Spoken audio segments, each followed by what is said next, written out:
Pakar telematika Roy Suryo menjalani pemeriksaan di Polda Metro Jaya hari ini. Roy Suryo dimintai klarifikasi soal laporan Presiden ke-7 Republik Indonesia Joko Widodo perihal tudingan ijazah palsu. Roy mengaku menjawab sekitar 24 pertanyaan dari penyelidik Polda Metro Jaya. Roy Suryo menjadi satu dari 5 nama yang dilaporkan Jokowi terkait tudingan ijazah palsu ke Polda Metro Jaya. Selain Roy Suryo, Dr. Tifa juga menjalani pemeriksaan dengan kasus yang sama.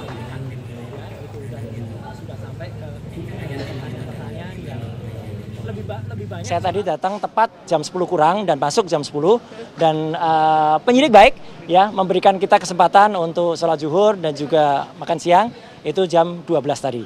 Nah, saya tadi diperiksa sudah sampai pertanyaan ke-24.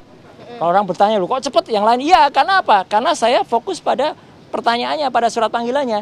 Surat panggilan itu adalah di situ ada tanggal yang ditetapkan, yaitu 26 Maret. Ya, saya nggak tahu apa. Ya, tapi itu malah nggak ditanyakan. Lah kan lucu. Jadi di luar itu saya keberatan untuk jawab.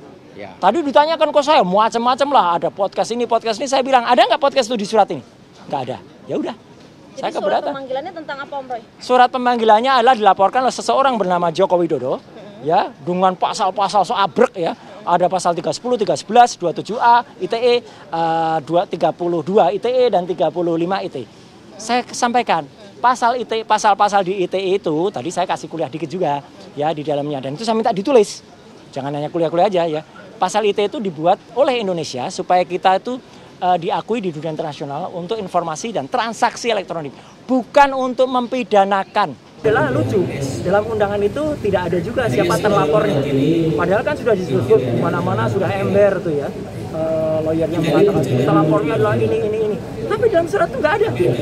Jadi kalau dalam surat itu nggak ada, ya kita nggak wajib itu melakukan klarifikasi. Pelapornya ada, ya, pasal-pasalnya banyak banget gitu. Tapi terlapornya nggak ada. Nah, terlapornya penting ya teman-teman. Jangan asal mau kemudian diambil keterangan kalau ternyata terlapornya itu saudara kita sampai dengan 3 tahap. Kita nggak wajib memberikan, karena bisa jadi kita nanti nggak diakui keterangan kita karena itu saudara. Apalagi yang terlapor itu misalnya kita sendiri, ya. Jadi kita nggak usah kasih jawaban karena kita berhak untuk diam, berhak untuk tidak memberikan keterangan kalau memang itu tidak tertulis. Jadi terlapornya tidak ada. Apakah Roy Suryo masih menjalani pemeriksaan di Polda Metro Jaya hingga sore ini? Kita sapa rekan Virgi Dainas di sana. Silakan Virgi.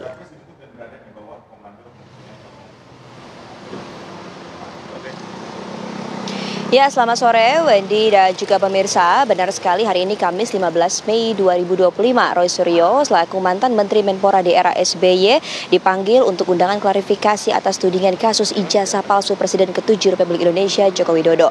Tadi ia datang ke Polda Metro Jaya pukul 10 dan baru beberapa menit yang lalu selesai diperiksa sekitar pukul 3 sore. Berarti ada sekitar 4 sampai dengan 5 jam pemeriksaan. Hingga pemeriksaan tadi selesai, kami mendapatkan konfirmasi ada 26 pertanyaan yang dijawab oleh Roy kepada Polda Metro Jaya. Menariknya, kami mendapatkan 4 poin yang ia katakan setelah klarifikasinya kepada Polda Metro Jaya. Yang pertama, ia mengatakan hingga sampai saat ini ia masih bingung karena belum ada nama terlapor yang dicantumkan oleh penyidik Polda Metro Jaya kepada dirinya. Lalu yang poin kedua, ia juga mengatakan bahwa tempus delicti atau lectus delicti dalam bahasa hukum ini merupakan tempat pidana dan juga waktu terjadi pidana tidak jelas karena disebutkan di dalam undangan klarifikasi ini terjadi pada tanggal 26 Maret, sedangkan kegiatannya pada tanggal 26 Maret 2025 adalah buka bersama. Jadi ia masih menanyakan ini kepada Polda Metro Jaya. Lalu poin yang ketiga, ia mengatakan bahwasannya bukti undang-undang ITE yang disangkakan kepada dirinya ini tidak jelas karena ia mengatakan sebagai salah satu orang yang ikut merumuskan UU ITE, ia menanyakan bahwa UU ITE tidak bisa dipakai sembarangan untuk mempidanakan seseorang. Apalagi dokumen elektronik, dia masih belum menemukan atau Polda Metro Jaya belum dapat memberikan dokumen bukti elektronik yang disangkakan kepada dirinya.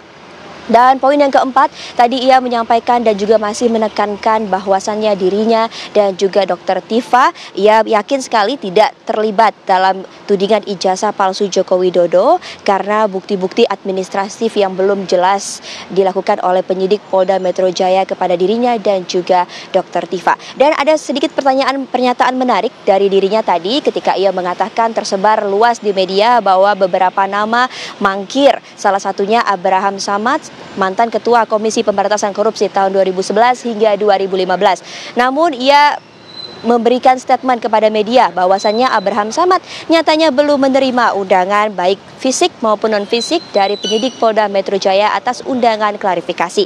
Dan hingga sejauh ini kami masih menunggu terkait selesainya pemeriksaan Dr. Tifa, namun hingga 5 sampai dengan 6 jam pada pukul waktu yang sekarang Dr. Tifa juga masih belum selesai diperiksa, padahal tadi ia bersama dengan Roy Suryo dipanggil bersamaan dan masuk ke ruang pemeriksaan bersamaan. Sekian yang bisa dilaporkan, kembali ke Anda, Wendy.